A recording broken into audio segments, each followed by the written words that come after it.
평화의 하나님. 일주일 동안 잘 지내셨어요? 네. 그래요. 우리 시작 기도하고 시작하겠습니다. 성부와 성자와 성령의 이름으로 아멘. 산책. 우리가 사는 건 어떤 사람이 큰 집을 산책 삼아 도는 것에 비길 수 있다. 큰 집을 빙 둘러 돈다. 성부와 성자와 성령의 이름으로 아멘. 무슨 뜻 같아요? 산책. 우리 산책하는 적 종종 있죠? 예. 인생이 무엇이냐? 인생은 산책하는 것에 비길 수 있다. 그래서 우리가 우리 집 주변을 이렇게 한 바퀴 돌아볼 수 있죠? 돌아보면서 꽃은 잘 자라고 있는지, 또 쓰레기통은 깨끗하게 되어 있는지, 어느 부분에 좀 이렇게 부족한 부분은 없는지 이렇게 둘러보면서 집을 한 바퀴 돌 수가 있습니다. 그래서 형성적으로 잘 정리된 곳은 어느 곳이고, 또 반형성적으로 좀 지저분하다든가 좀 이렇게 허물어져 가는 곳은 없는지, 이런 것 같은 것을 둘러보죠. 어떤 때는 마을을 둘러볼 수도 있고, 또 우리나라를 한 바퀴 쭉 둘러볼 수도 있어요. 어느 지방이 좀 안정되게 잘 지내고 있고, 또 어느 지방이 여러 가지 면에서 어려움은 없는지, 홍수로 인한 재해 피해는 없는지, 여러 가지를 보면서 둘러볼 수도 있습니다. 요즘에는 종종 해외여행도 좀 다니죠? 네. 아시아를 한번 둘러볼 수도 있고, 또 유럽을 둘러볼 수도 있고, 특별히 성지, 순례를 통해서 한 바퀴를 둘러보면서 많은 것을 또 배우기도 합니다. 우리가 사는 건 큰 집을 둘러보는 곳에 비길 수 있다.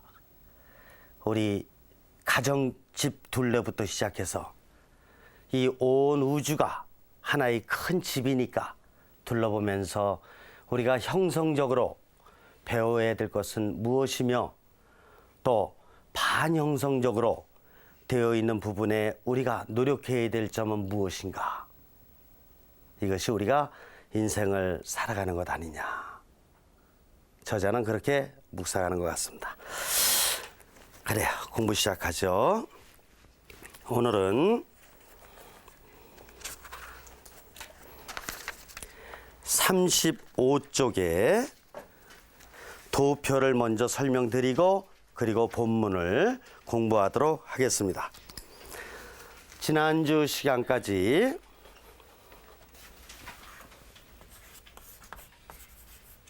우리의 마음을 열라라는 프로그램을 공부하고 있는데요. Open our heart. 영어는 듣고 잊어버리시라 그랬죠.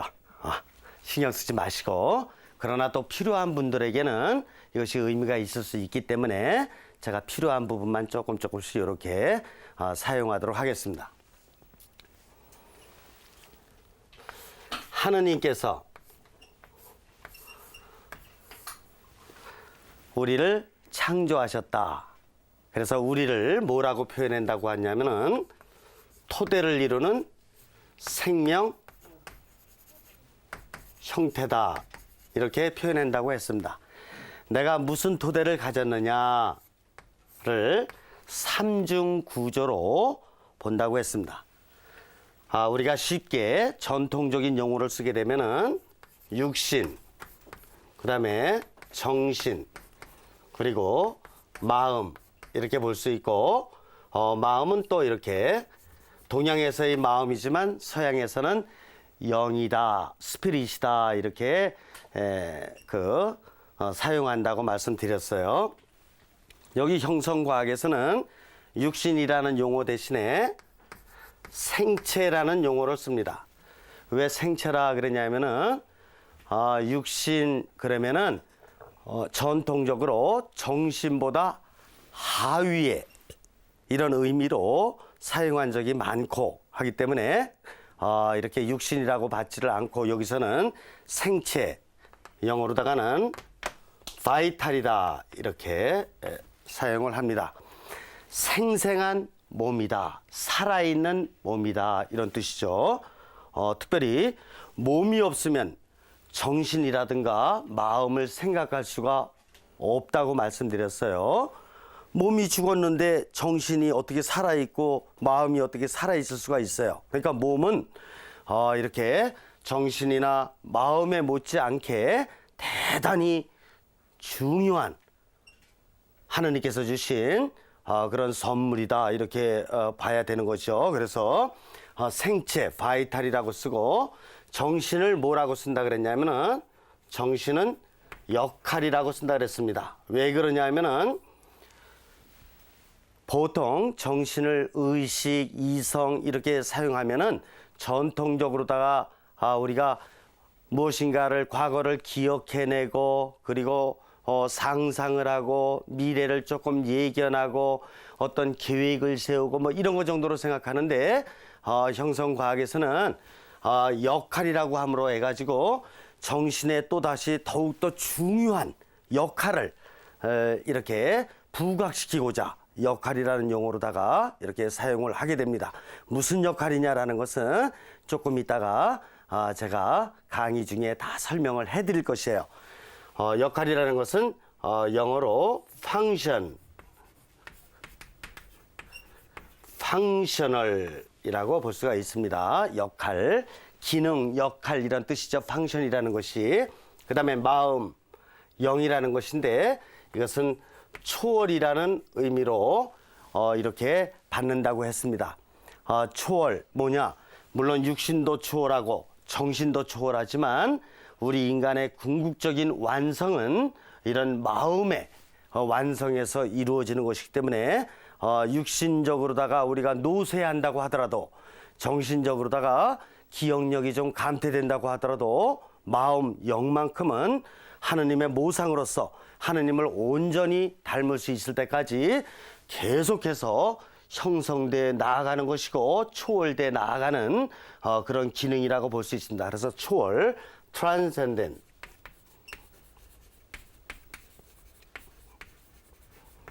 트랜센덴트 이렇게 용어를 받게 되는데 우리는 내가 가진 이 세 가지의 토대, 생체와 역할과 초월이라는 이 토대를 가지고 이제 사회 역사는 나 이외에 이 세상 모든 것을 다 사회 역사라고 말씀을 드렸죠. 사회 역사하고의 관계에 있어서 어떻게 삶을 살았느냐에 따라서 잘 사는 사람도 있고 잘 못 사는 사람도 있기 마련이죠.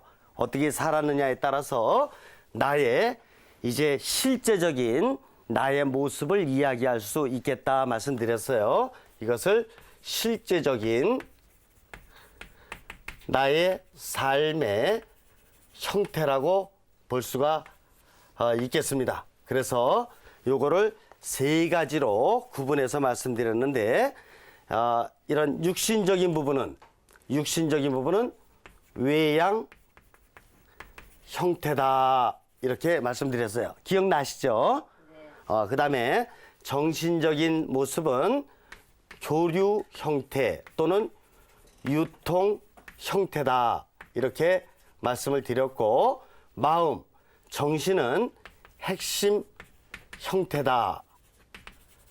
그래서 내가 30년, 40년, 50년을 살아왔는데 나의 모습이 어떤가라는 것은 거울 앞에서 이렇게 보면은 나의 위적인 모습이 보여야 안 보여요? 보이죠? 40년, 50년을 살아오면서 나의 모습은 바로 거울에 비친 바로 그 모습입니다. 인자한 모습일 수도 있고 조금은 있잖아 좀 신경질적인 이런 모습으로 갖고 있을 수도 있는 것이에요. 그리고 정신적인 형태는 내가 나를 생각해 보면 압니다.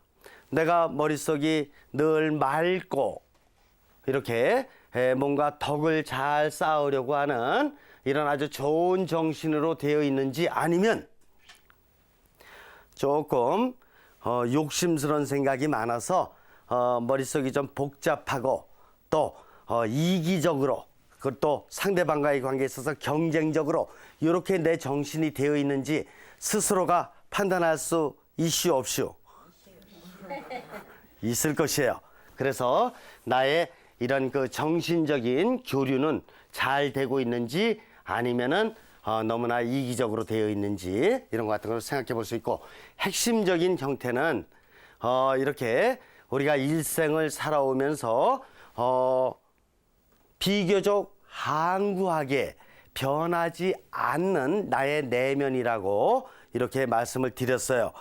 정신과 같이 금방 이 생각했다가 저 생각하고 그다음에 또 다른 생각으로 또 넘어가, 이런 게 아니라 나의 내면에 항구하게 흐르고 있는 어떤 그런 정신, 어떤 그런 마음, 이것을 갖다가 이제 그 핵심 형태라고 말씀을 드렸어요.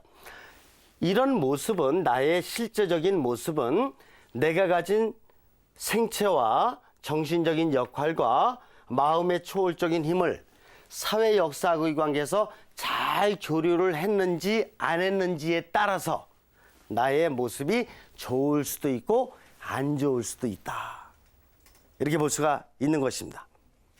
이해가 되셔요? 네. 어떻게 그렇게 쉽지가 않은 것인데, 지금부터는 조금 이렇게 원리가 과학적으로 들어가기 때문에 조금 어려울 수 있으나, 있잖아요, 초등학생들도 학교에 들어가면은 매일 덧셈 뺄셈만 해요? 아니에요. 곱셈 나눗셈도 하고, 어떤 때는 인수분해도 하고, 이래가면서 방정식도 풀고, 이래가면서 더 재미있게 인생을 살아가는 것이에요. 그래서 여기서 좀 원리가 몇 가지 나온다 그래서 복잡하게 생각하지 말고 아주 재미있게, 그리고 더더군다나 이 원리는 다른 거를 다루고자 하는 게 아니라 내가 누군지를 좀 더 정확하게 이해하고자 하는 원리니까 남 얘기하는 게 아니라고요. 내 얘기하고 있는 것이지. 그러니까 나에 대한 관심을 더 한번 이렇게 잘 적용시켜 가면서, 그래가면서 이렇게 공부를 하시면 아주 재미있게, 그것도 쉽게 이렇게 하실 수가 있을 것입니다. 여기에서 오늘은 이제 그 아랫도표를 공부하게 되는데, 이런 모습이 만들어지기까지에는 내가 가진 토대와 사회 역사하고의 관계가 어떻게 됐느냐에 따라서 결정된다 그랬어요.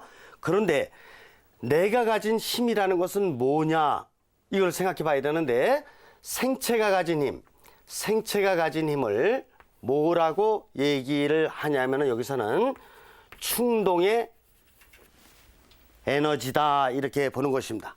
그리고 정신이 가진 에너지, 이 에너지를 열망의 에너지다, 이렇게 봅니다. 그리고 마음이 가진 에너지는 두 가지로 보는데, 하나는 영감과 하나는 갈망의 에너지다. 또 사회 역사가 가진 에너지는 추동의 에너지다, 이렇게 설명을 합니다. 제가 지금부터 이제 설명을 드릴게요. 왜 이렇게 우리 인간의 기능을 이렇게 에너지로 설명을 하고자 하느냐, 좀 의아하실 수 있으나 이 세상이 모든 것이 과학적으로 연구되면서 해서 사실 에너지로 설명하는 것이 굉장히 많습니다. 예를 들어서 기름을 보죠. 원유 있죠. 그 다음에 뭐 있죠? 휘발유 있죠. 그 다음에 등유 있죠. 경유 있죠. 벙커스유 있잖아요. 그렇죠. 이런 식으로다가 그 에너지 등급을 매기는 것이죠.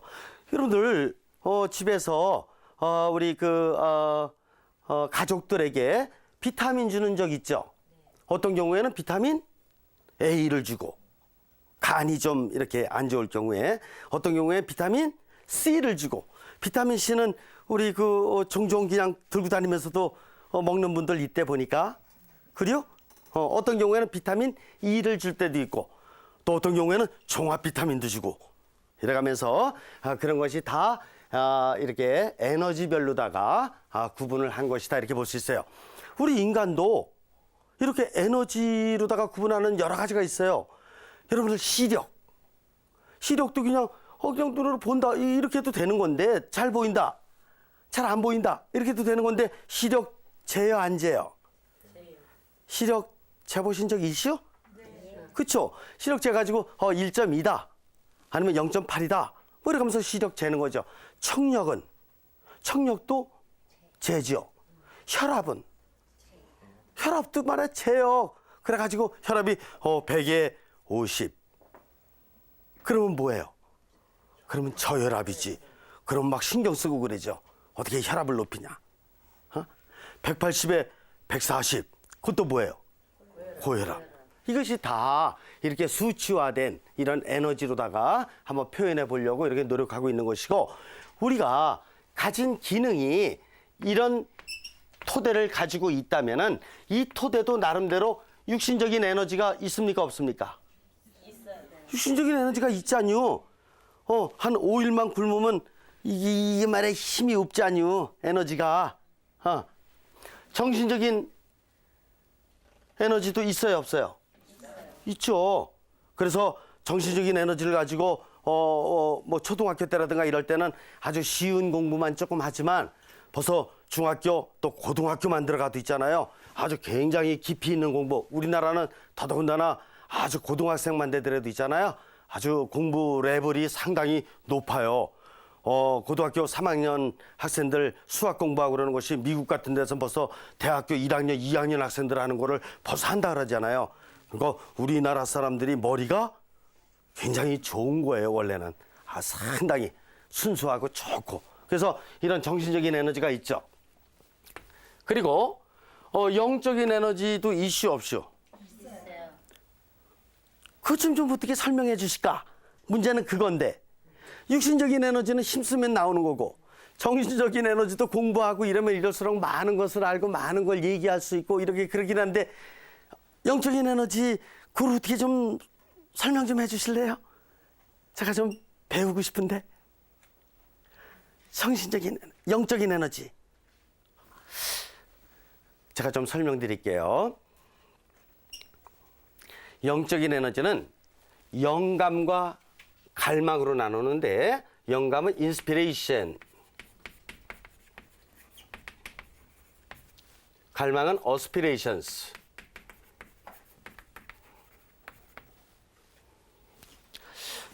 영감은 뭐고 갈망은 뭘까?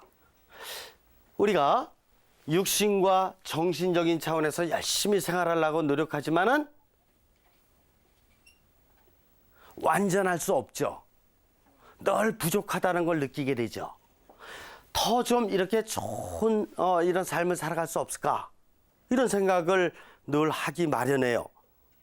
더 좋은 생각, 더 좋은 계획, 더 좋은 목적 이런 거는 어디서 나올 수 있겠는가 하면은 나보다 더 높은 차원의 완전하신 분에 의해서밖에 나올 수가 없어요. 그분이 바로 누군가? 그분이 바로 우리가 믿고 있는 하느님이고 형성과학에서 얘기하고자 하는 형성하는 신적 신비입니다. Divine Forming Mystery. 형성하는 신성한 미스터리, 신비, 형성하는 신적 신비다. 이렇게 이제 약자로다가 쓰는 것인데 뭔가 이 마음이라는 것이 영이라는 것이 하느님과 형성하는 신적 신비와의 이런 교류가 이루어져야지만이 무슨 에너지가 주고받고가 될 수가 있죠. 그렇죠? 아파트에서 이렇게 살고 있는데 옆집 사람하고 전혀 관계가 없으면은 에너지가 교환이 되겠어요, 안 되겠어요? 안 되지. 이렇게 추석날 송편이라도 좀 이렇게 갖다 주고 그러면 거기서는 또 잡채 갖고 오고 이래야지 뭔가 교류가 되고 그래가면서 이제 그 다음번부터는 이제 정신적인 차원에서 또 여러 가지 정보를 나누게 되고 이래가면서 교류가 되는 거잖아요. 그렇죠. 하느님과의 관계도 뭔가 마찬가지예요. 그러면 하느님과의 관계에서 하느님께서는 우리에게 끊임없는 은총을 끊임없는 지혜를 계속 내려주고 계시지만 사실 우리가 눈치를 못 채는 거죠. 우리가 뭔가 깨닫지를 못하고 지나는 때가 많이 있는 거죠. 그러나 우리가 뭐를 느끼게 되는 거냐면은 인생을 살아가면서 어떤 때 이렇게 있잖아요. 내가 이렇게 그 원하는 어떤 일을 하려고 하는데 만족하지 못할 때가 많이 있을 거예요. 완전하지 못하니까. 그리고 어떤 일을 했다가도 나중에 후회하는 때도 많고, 계획을 세우고 나서도 더 좋은 계획은 좀 없을까? 늘 이런 생각 들고, 그럴 때마다 누구랑 대화할 수밖에 없느냐 하면은 보다 더 완전하신 분과 대화를 나눌 수밖에는 없는 것이에요. 그러니까 그때 바로 우리가 그분께 나의 부족함, 또 나의 어떤 그런 그 청하고 싶은 내용들 이런 것 같은 것을 먼저 이렇게 그분께 드리는 것을 뭐라 그러냐면은 갈망. 그러면 그분께 그런 것 같은 거 이렇게 청한 적이 있습니까? 없습니까? 있을 거예요. 그리고 조금 더 아주 예리하게 제가 비유를 들으면은 예를 들어서 집에 자녀가 고등학교 3학년이야. 뭐 이 자녀도 열심히 공부했고 또 부모로서도 열심히 뒷바라지 해줬어요. 그런데 시험 날짜가 다가올수록 조금 어떤 그 다른 힘이 필요해요, 안 필요해요? 필요하죠.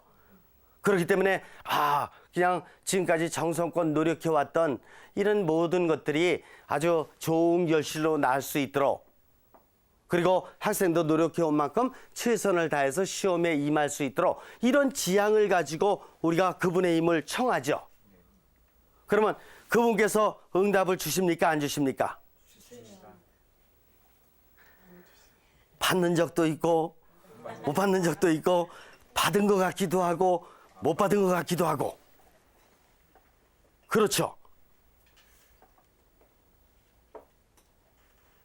그런데 물론 그분께서 내가 이런 청을 드렸을 적에, 이런 갈망을 드렸을 적에 언제 영감을 주시는가는 그분의 뜻에 달려 있습니다. 내 뜻에 달려 있는 것이 아니라. 그렇기 때문에 우리는 물론 기다려야 돼요. 그러나 성서 안에서 이렇게 또 이 세상의 역사 안에서 놓고 봤을 적에 그분께서 응답을 사실은 거의 꼭 주십니다. 제가 조금 비유를 말씀드려 볼게요. 우리 제 프로그램의 첫 프로그램에서 두 번째 프로그램은 성서에 대해서 개략적이나마 이렇게 윤곽을 말씀드렸으니까 그 안에서 제가 비유로 설명드리는 것이 좋죠. 아브라함 성조께서 하느님의 영감을 받고 길을 떠났거든요.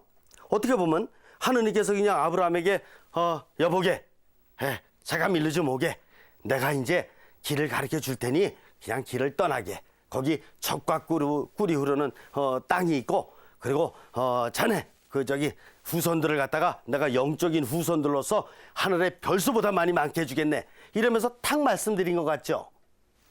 그러나 바로 그 역사적인 상황과 함께 내용을 깊이 있게 한번 묵상을 해본다 그러면은 저는 이렇게 생각 들어요.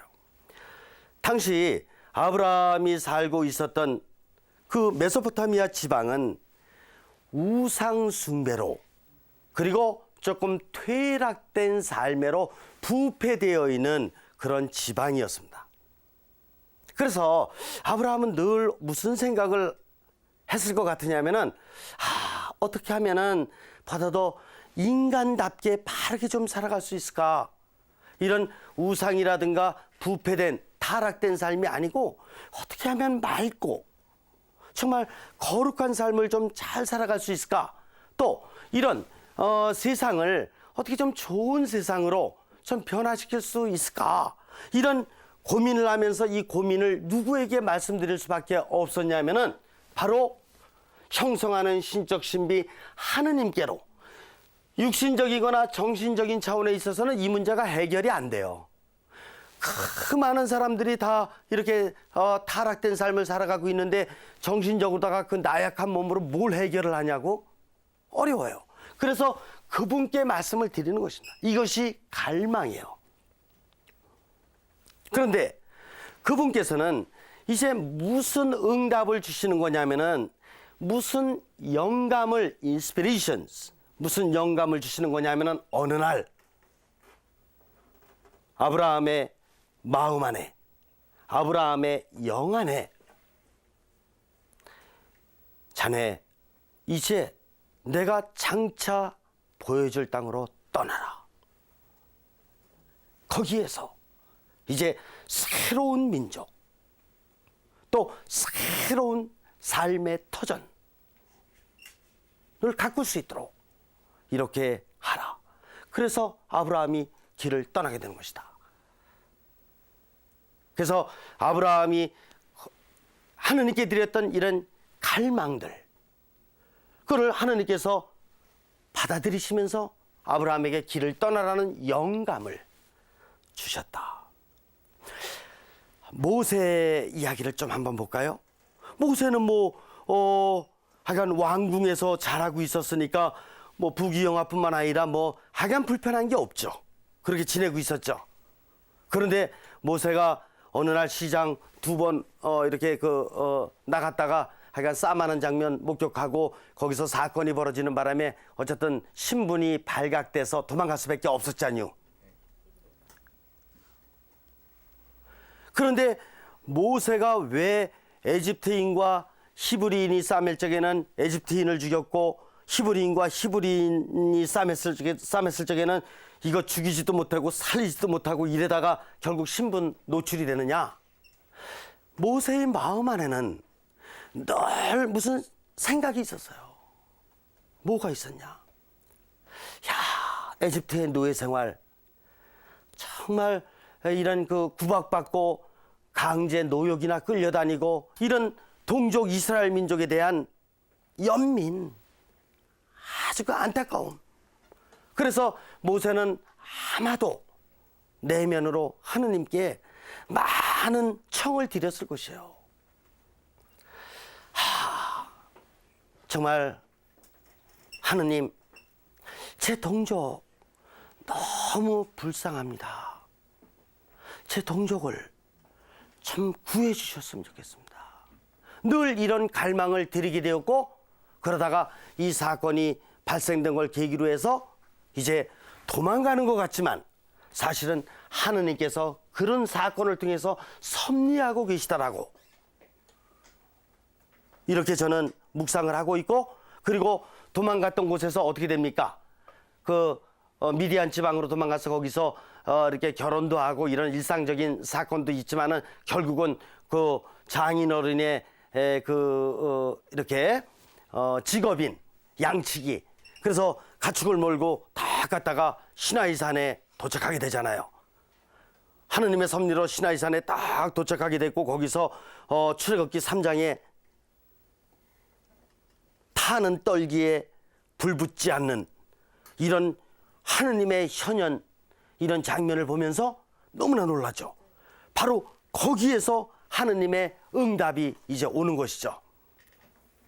내가 이제 너를 에집트 땅으로 보낸다. 나는 이스라엘 민족이 에집트 땅에서 얼마나 울부짖고 고통받고 있는가를 나는 들었고 보았다.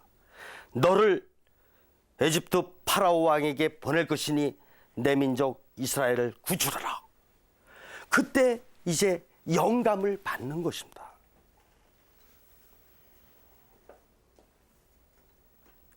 갈망과 영감 좀 이해가 되셔요? 네. 물론 아브라함이라든가 또 이렇게 모세는 아주 훌륭한 삶을 살았던 분으로서의 갈망과 영감을 주고받았다 이렇게 볼 수 있지만, 있잖아요. 잘못된 삶을 사는 사람에게도 얼마든지 하느님께서는 갈망과 영감을 주고받는다 이렇게 생각을 해요, 저는. 왜 그러냐? 여러분들 그 바오로 사도 아시죠? 바오로 사도의 삶 잘 아시지 않아요? 바오로 사도가 뭐 했던 사람이에요? 그냥 크리스찬이다 그러면은 뭐 다 죽이려고 하는 거 아니야? 심지어는 다마스커스까지 가가지고 그냥 거기에도 신자가 있다 그러니까 죽이려고 거기까지도 가고 있었던 거 아니에요? 하고 있는 거지. 그런데 가던 길에 이제 큰 빚을 받는 거지. 그리고 쓰러져서 3일 동안 이제 장님이 되고 이렇게 되는 거 아닙니까? 바오로 사도는 아무런 죄도 없는, 그리고 어떤 의미에서는 의인의 삶을 살고 있었던 크리스찬들을 정말 죽이고 기뻐하는 마음이었을까? 아니면 지금 여러 가지 뭐 눈치도 봐야 되고 여러 가지 이권도 개입돼 있고 이러는 가운데서 자신이 지금 그런 일은 하고 있지만 마음으로다가는 한편에 좀 아파하면서 지냈을까? 비록 지금 정말 나쁜 그 행위는 하고 있지만 마음 한구석에는 아마도 두 다리 뻗고 잠잘 수 없었고 늘 마음이 불편하면서 한편에는 내가 왜 이런 일을 해야 되지? 어떻게 좀 안 해볼 수 없을까? 이런 생각도 있지 않았을까?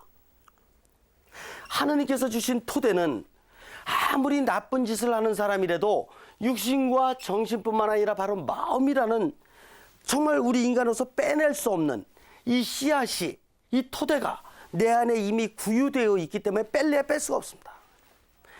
아마도 제 생각에는 바오로 사도가 나쁜 짓을 하면서도 바로 한편에는 항상 갈등을 느낄 수 있었고 고민하고 있었고 어떻게 보면 이 일을 좀 피해보고 싶은, 그래서 좀 두 다리 뻗고 편하게 자고 싶은 이런 마음도 한구석에 있었으리라고 봐요.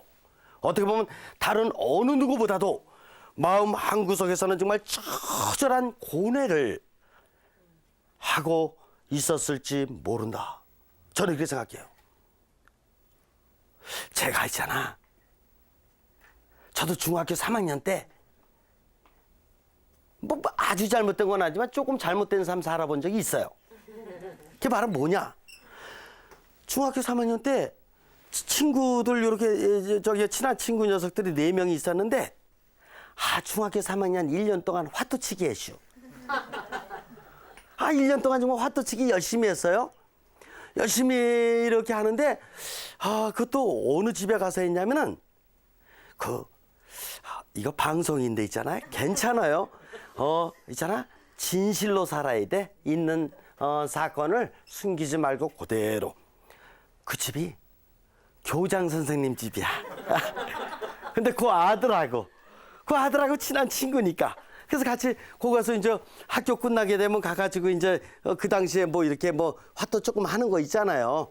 그래서 그런 화투 이제 조금 하면서 이렇게 지냈는데 그 교장 선생님의 이렇게 사모님이지, 친구의 어머니지. 참 놀라워요. 그 어머니는 1년 동안 한 말씀 하시는 걸 못 들어봤어. 그리고 꼭 간식을 갖다 주셔. 과일도 갖다 주시고 어떤 때 떡도 갖다 주시고 이러면서 그걸 먹는 거야. 근데도 처음에는 있잖아요. 미안한지도 모르고 그냥 재밌으니까 이걸 한 거예요. 근데 그 어머니 절대로 말씀 안 하시더라고. 근데 저희들이 중학교 3학년 때 사실은 말이야 서울 올라갈 길이 막혀요. 문교부 정책상.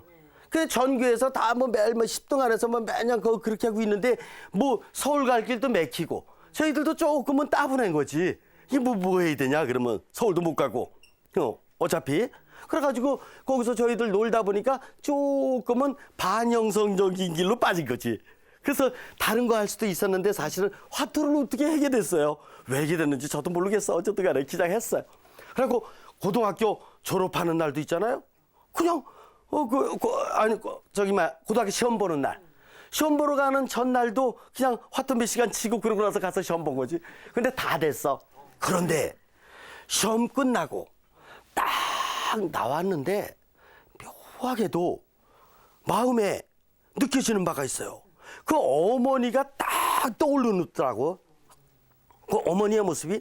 그래서 초창기에는 그런 마음을 안 가졌어요. 진짜로 다 뭐 미안한 마음 이런 것도 없었어요. 간식 갖다 줘서 고맙습니다. 그리고 먹고 나서 또 그냥 화도만 쳤지.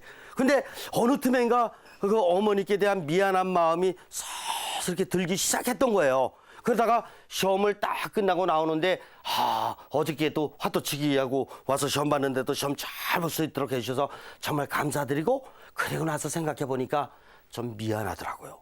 어머니의 모습이 딱 떠오르면서 미안하고, 그래서 그때 용기가 필요했어요. 친구들한테 얘기를 했죠.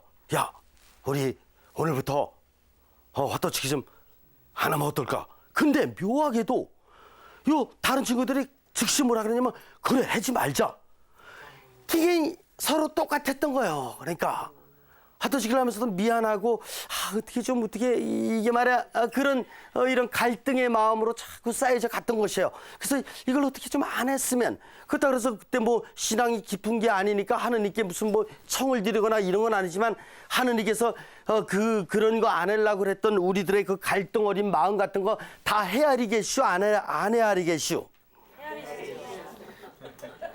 다 알고 계시지. 당신께 직접 말씀은 안 드렸지만 다 알고 계시죠.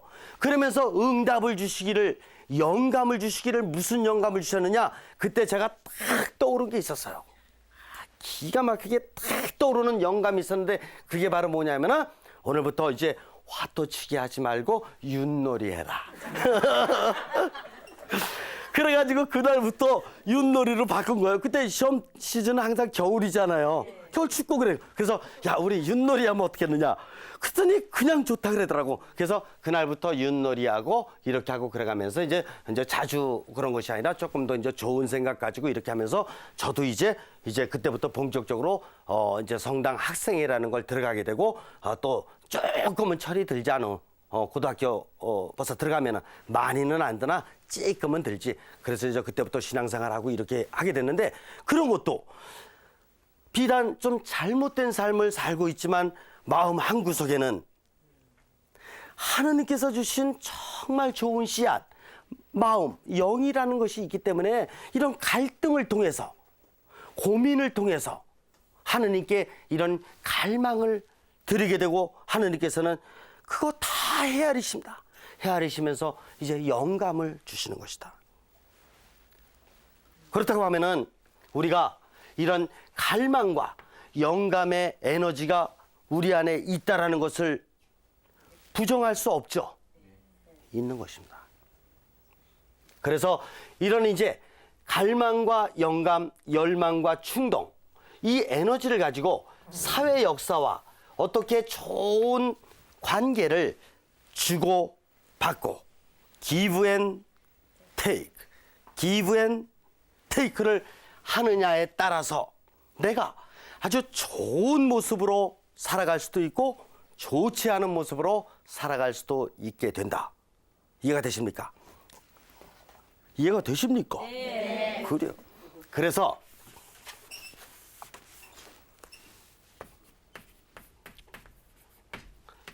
사회 역사하고의 관계에서 이렇게 이제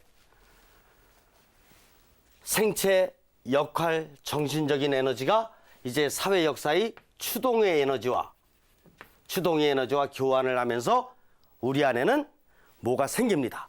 이 생기는 걸 뭐라 그러냐? 성향이다. 이렇게 이야기를 합니다. 성향, dispositions.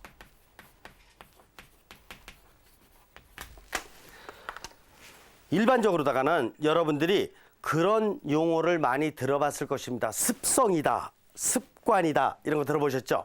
그거는 사회학적 내지는 심리학적으로다가 많이 쓰이는 이런 어떤 용어라고 봐야 되는데, 이 습관이라는 것은 육신적인 내지 정신적인 차원의 습관화됐던 것을 이렇게 습관이란 용어로다가 쓰는 경향이 많습니다. 그래서 여기 형성과학에서는 육신과 정신뿐만 아니라 이제 마음의 차원까지 통합적으로 인간에 대해서 이렇게 연구를 하기 때문에 이제 습관이다, 습성이다 이런 용어를 쓰는 대신에 성향이라는 이런 새로운 용어를 개발해서 사용을 하게 되는 것입니다. 이해가 되십니까? 그래서 이 성향이 뭐냐 하면은 이제 마음의 차원에서의 습관이다. 이렇게 봐야 됩니다. 그래서 우리가 육신적이거나 정신적인 차원에서만 살아가는 것이 아니라 영적인 차원에서 삶을 살아가야 되기 때문에 영적인 차원에서도 좀 더 과학적으로 나의 마음을 잘 길러내고 습관화될 필요가 있는 것입니다. 그래서 이 마음의 이 성향이 어떤 것이 있느냐는 이제 계속해서 공부를 해나가게 될 것이에요. 이제 3프로그램에 들어가게 되면은 이제 마음의 성향에 대해서 이제 차근차근히 공부를 하게 됩니다. 자, 그러면은 이제 책을 좀 보도록 하겠습니다. 30쪽을 펴세요. 30쪽. 중간을 보세요. 3번. 각 차원을 수반하는 역동적인 분토들을 인식하고, 여기서 차원이란 뭐냐? 차원이란 뭐냐면은 바로 이것을 차원이라고 합니다. 어느 차원이 있느냐? 육신적인 차원이 있고 정신의 역할적인 차원이 있고 마음의 초월적인 차원이 있다. 이런 것입니다. 그리고 거기 마음의 역동성이라는 건 뭐냐? 역동성이라는 것은 바로 여기 영감과 갈망, 열망과 충동, 이것을 갖다가 역동성, 이 에너지가 이렇게 서로 이렇게 교환되는 거죠. 에너지가 관계를 맺는 거지, 육신이 정신이 된다든가 정신이 마음이 된다든가 마음이 육신 된다든가 이렇게 할 수는 없잖아요. 이거는 이제 에너지를 가진 나름대로의 차원이라고 볼 수 있고, 이제 에너지는 충동, 열망, 갈망, 영감의 에너지가 교환되는 것입니다. 그렇죠? 에너지가.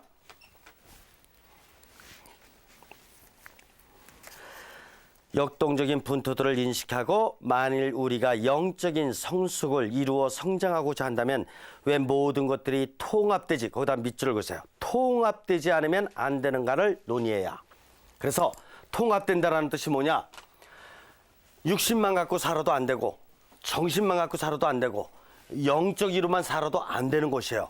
이 모든 것이 조화를 이루면서 역동적인 관계를 맺어가면서 통합돼야 됩니다. 그리고 사회 역사의 관계에 있어서도 육신만 가지고 사회 역사와 연결한다. 예를 들어서 그런 사람도 있어요. 이렇게 테니스를 치는데 그냥 내 육신적인 몸만 가지고 그냥 테니스 쳐가지고 그냥 이기고자 하는 승부욕만 가지고 테니스 칠 수도 있어요. 근데 어떤 사람은 정신적인 것까지 포함시켜서 테니스를 치면서도 그래, 스트로크는 스트로크대로 치는 거지만 발리, 어떻게 오늘은 좀 테니스 치면서 발리를 좀 더 잘 훈련할 수 있을까? 발리 조금 더 신경 쓰고, 어떤 사람은 또 원바운드 볼도 어떻게 하면 좀 더 잘할 수 있겠는가? 또 어떤 날은 오늘은 스매싱 좀 신경 쓰면서 쳐야 되겠다. 스매싱 탁 이렇게 그것도 좀 신경 쓰면서 치고, 이래가면서 정신적인 차원이 동반된 하나하나를 조금씩 더 이렇게 초월시키면서 이렇게 테니스를 치는 경우가 있을 수가 있는 것입니다. 그렇죠? 네. 그래요. 그래서 또 어떤 경우에는 영적인 차원까지 포함해서 칠 수가 있어요. 테니스 치는데 무슨 영적으로 다 칩니까? 그렇게 할지 모르는데 영적으로 이렇게 테니스 영적인 에너지도 포함해서 테니스 칠 수 있어요, 없어요? 있잖아. 제가 테니스를 처음 배운 것은 왜 배우게 되냐면은 어느 날 길거리를 쭉 지나가고 있는데 사설 테니스장 있잖아요. 근데 이렇게 보는데 뭐 노란 게 왔다 갔다 하는데 그 노란 게 말이야 병아리 새끼도 아니고 얼마나 이쁜지. 그래서 가서 들어가서 본 거예요. 그 이쁜 게 그냥 왔다 갔다 하고 있는데 그래서 저 참 좋다. 저거 좀 이렇게 배우고 싶다. 이렇게 해가지고 테니스를 배우게 되고, 테니스를 배우면서 어떤 마음이냐? 물론 뭐 이기고자 하고 처음에 그런 식으로 테니스 칠 때도 있었어요. 근데 어느 정도 테니스가 수준에 도달하면 도달할수록 무슨 생각 드냐면은 상대방에게 잘 줘야 된다. 서브를 잘 주면 리시브가 잘 들어온다. 이걸 알아듣는 거예요. 거기다 뭐 복음 말씀까지 묵상시키거나 연결시키거나 그럴 것까지는 없더라도 그냥 이것이 내가 어떻게 당신에게 공을 주는가가 나의 마음까지도 같이 전달해 주는 것이고, 그러면 상대방도 바로 그런 마음이 담긴 공을 줄 수가 있습니까? 없습니까? 있어요. 있잖아. 아드리안 반감시부님은 수영을 좋아하시는 분이에요. 근데 수영을 할 적에도 육신적으로만 수영할 수도 있고, 정신적인 차원에서도 포함해서 수영할 수도 있고, 마음의 차원에서 수영할 수 있는데, 아드리안 반감시부님이 늘 강조하셨던 부분 중에 하나가 뭐냐면은 수영을 하면서 관상을 한다라는 거예요. 관상. 어떻게 수영을 하면서 관상을 할 수 있을까? 하는 사람은 하는 거예요. 예수님께서는 산상수훈 말씀을 갖다가 다 가르치기 위해서 산으로 다 올라가셨잖아요. 예수님 산으로다가 다 올라가시는데 어느 차원에서 올라가실 것 같아요? 육신적인 차원에서 운동하시느라고? 또 정신적인 차원에서만 생각하면서? 그게 아니고 오늘 내가 지상 내려와서 공생활의 첫 출발을 하는 이런 가르침을 준다. 인생의 참된 행복이 뭔지를 내가 오늘 얘기를 해주게 되는데, 정말 예수님의 마음이, 예수님의 정신이, 예수님의 육신이 하느님 아버지의 뜻에 하나 된 이런 완전히 관상적인 분위기 속에서 산에 오르시고, 거기에 오르셔서 이제 당신의 공생활 첫 번째 가르침 산상수훈 참된 행복을 가르쳐 주셨다. 산에 올라가면서 관상적인 분위기 속에서 올라갈 수 있는가? Yes? No? Yes? 그렇습니다. 바로 이렇게 우리는 무엇을 하더라도, 테니스를 치던 수영을 하던 산에 오르던, 늘 하느님 아버지와 일치된 관상적인 차원에서 인생을 살아갈 수가 있는 것이다. 그렇게 볼 수가 있을 것입니다. 그렇기 때문에 우리는 늘 이런 생체적인 에너지, 역할적인 에너지, 이런 마음적인 에너지, 이 에너지가 사회 역사의 에너지와 늘 통합된 조화를 이루는 이런 상태의 삶을 살아갈 수 있어야 한다. 예, 오늘 여기서 마치기도 하겠습니다.